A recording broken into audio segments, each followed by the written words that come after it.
U.S. history? Welcome to class. Okay, this week is testing week, and at the end of last week, we had just started to talk about and cover the JFK assassination, which that's usually one of those events that everybody's heard about it and knows a little something about the Kennedy assassination, at least that President Kennedy was assassinated, as that was just kind of an epic, earth-shaking moment in American history. I would compare it to like people say once in a generation, there's an event where everybody just stops and realizes, man, this is going to change things moving forward. This is a big event. I think Pearl Harbor was like that in my grandparents' lifetime. I think the 9/11 attacks were like that in my life. Well, for my parents' generation, the Kennedy assassination definitely would qualify as one of those moments. Now, we're going to watch a movie called Parkland. Parkland is the name of it's Parkland Memorial Hospital, is where Kennedy was rushed to after he was shot, and they tried to resuscitate him and save his life. Also, 3 days later, the apparent gunman, Lee Harvey Oswald, the guy that shot Kennedy, he was shot on live TV while he was in police custody, and he gets rushed to Parkland Memorial Hospital. So it's kind of ironically, in a weird twist of fate, both Kennedy and Kennedy's assassin die at Parkland Memorial Hospital in the ER, and actually the same doctor worked on both of them. So how about that little twist in fate? Anyway, Parkland is kind of unlike any other movie that I've chose to show you so far this year in class.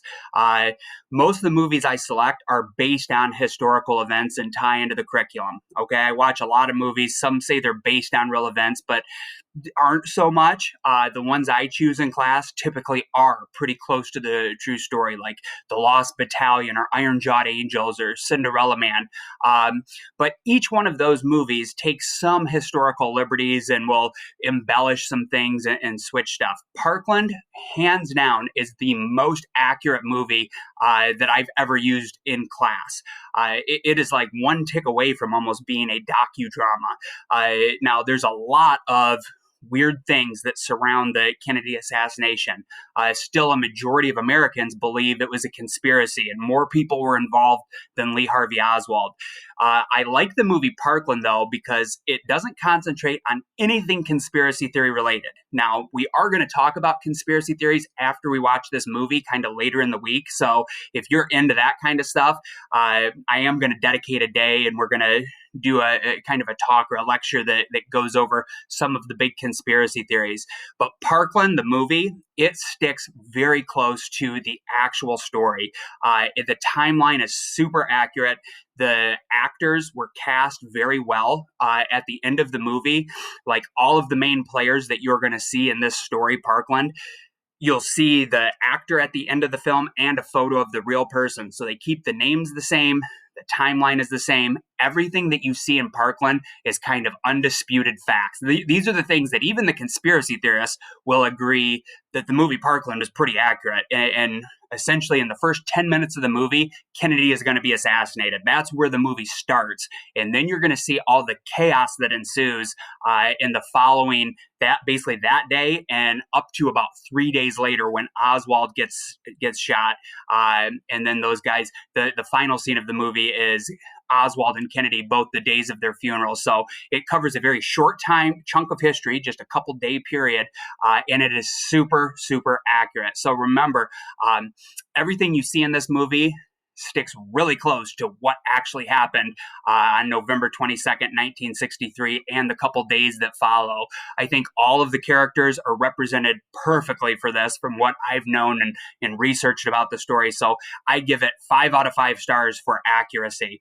Now, we'll get into some of the conspiracy stuff later and some of the things that are disputed, but just know that everything you see in this film, spot on, and I hope you really enjoy it. It's a very quick-paced movie, and I'm going to pop in with some commentary later on towards the end of the movie where I'll talk about some of the things you see a little more in depth, but it's action-packed, and I think this is a movie, actually a student was the one that brought this movie to my attention about 5 years ago, and I've been using it ever since, where this this film came out on the 50th anniversary of JFK's assassination to kind of mark and commemorate that and honor the man.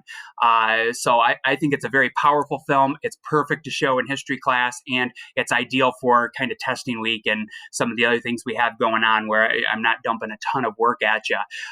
So I hope you enjoy this. I totally think Parkland is a movie that every American should watch at least one time in their life. Hopefully you really enjoy it. If you have any questions or anything like that, hit me up and shoot me an email. I'm happy to talk more about this because it's a topic that I find super interesting.